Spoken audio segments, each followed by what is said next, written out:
Ancien village de pêcheurs, Ivoire est aujourd'hui un lieu incontournable du territoire.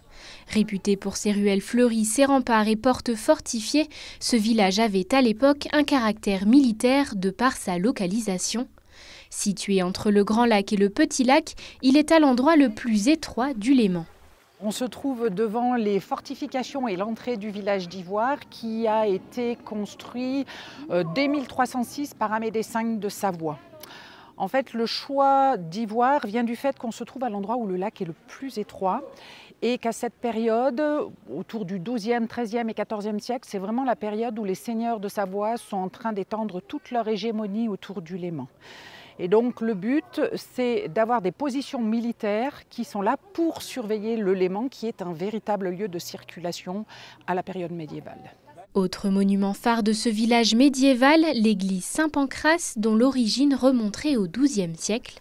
Elle a, au fil du temps, changé d'apparence pour revêtir l'aspect actuel et se fait notamment remarquer grâce à son clocher à bulbe. Un édifice qui est situé sur la place du village, qui se nomme place du Tali, signifiant tilleul en vieux français. Les places du village ont toujours été des lieux de rencontres, des lieux de discussion, des lieux sur lesquels on trouvait foire et marché, où socialement il y avait vraiment quelque chose qui se passait et c'était souvent lié à la proximité de l'église. Le XVIe siècle a été un tournant pour ce village qui a connu le plus gros assaut de son histoire.